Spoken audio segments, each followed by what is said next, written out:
बिस्मिल्लाहिर्रहमानिर्रहीम।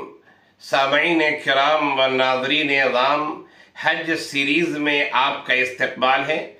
आज की इस क्लिप में मैं आपके सामने हज की इनफरादियत पेश करना चाहूँगा। हज की कुछ ऐसी बातें हैं, या ये कहा जाए कि हज से मुताल्लिक कुछ ऐसी बातें हैं जो बातें दीगर इबादतों में नहीं पाई जाती हैं।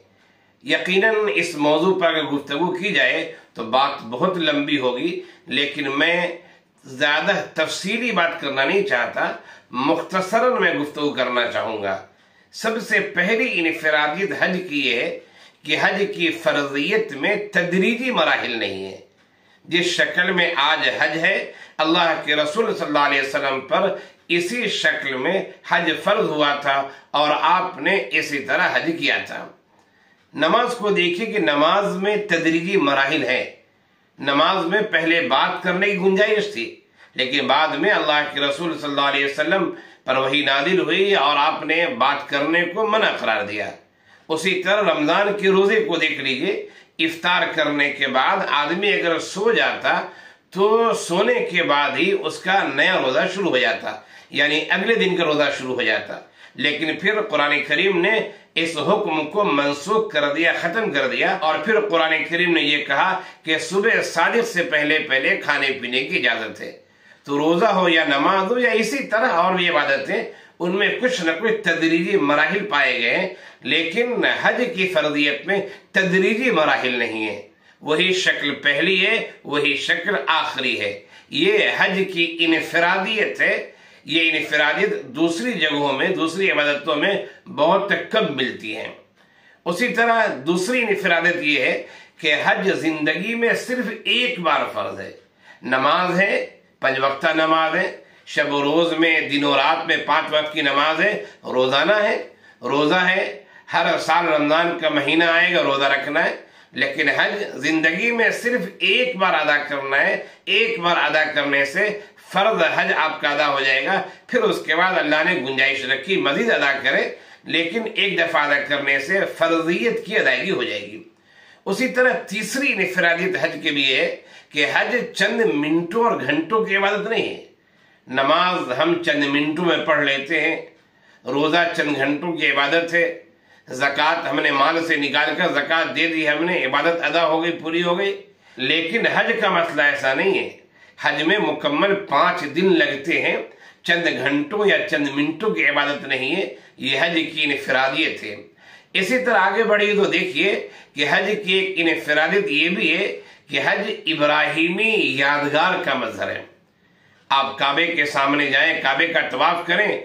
हजरत इब्राहिम अलैहिस्सलाम ने खाने काबा की तामीर की थी और उनके साथ हजरत इस्माइल अलैहिस्सलाम मौजूद थे, जिनका तज़किरा कुरान करीम ने किया है। वइज़ यरफ़उ इब्राहीमुल क़वाइद मिनल बैत व इस्माइल। खाने काबा को देखेंगे, हजरत इब्राहिम अलैहिस्सलाम की याद आती है। जमजम पानी पिएंगे, आबे जमजम पिएंगे, हजरत इस्माइल अलैहिस्सलाम का तड़पना, हजरत हाजरा अलैहिस्सलाम का दौड़ना याद आएगा। सफ़ा और मरवा पर साई करेंगे, हजरत हाजरा अलैहिस्सलाम दौड़ती थी बच्चे के पानी के लिए और बच्चे की ग़िज़ा के लिए। यकीनन उनका दौड़ना वहाँ याद आएगा। जब बात कुर्बानी की आएगी, जानवर को लिटाएंगे, कुर्बानी करेंगे, तो हजरत इस्माइल अलैहिस्सलाम की याद आएगी। इसी तरह जब आप बढ़ेंगे और रमी जमरात, शैतान को कंकरी मारने की बात आएगी, वहाँ इस बात की भी याद आएगी कि हजरत इस्माइल अलैहिस्सलाम को शैतान ने बहकाया था, वगैरह वगैरह। तो हज में इब्राहिमी यादगार भी अगर गौर करें तो, न गौर करें तब तो कोई बात नहीं, गौर करें तो आपको हजरत इब्राहिम अलैहिस्सलाम और उनके अहले खाना की याद आएगी। इसी तरह हज का जो मसला है, हज वो इबादत है जो जानी इबादत भी है और माली इबादत भी है। जिस्म जान से भी अदा करना है और इसमें माल भी खर्च करना है। इसी तरह हज की इनफरादियत ये है कि हज के लिए मकाम, जगह खास है। जैसे नमाज है, नमाज आप जहाँ चाहे पढ़ सकते हैं, हर जगह का पाक होना चाहिए। जो चंद शराइत है, वो शराइत पाए जाएं तो नमाज आप जमीन में कहीं पढ़ सकते हैं। लेकिन हज ऐसा नहीं, जहाँ चाहे हज अदा करे ऐसा नहीं। हज के लिए मकाम खास है, जगह खास है। इसी तरह ये भी हज की एक इनफरादियत है कि अल्लाह के रसूल सल्लल्लाहु अलैहि वसल्लम ने जब हज किया सन 10 हिजरी में, तो उसी हज के दौरान शरीयत इस्लामिया की तकमील का ऐलान हुआ। ये आयत करीमा नादिल हुई, अल-यौम अकमलतु लकुम दीनकुम व अतममतु अलैकुम निअमती व रज़ीतु लकुमुल इस्लाम दीना, जिससे पता चला कि इस्लाम मुकम्मल हो गया। ये मैंने चंद बातें आपके सामने पेश किए जो हज की इनफरादियत है, दिगर इबादतों से हज को ये बातें मुमताज़ करती हैं।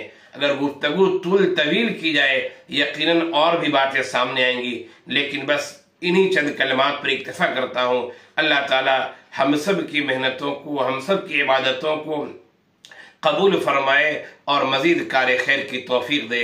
आमीन या रब्बल आलमीन।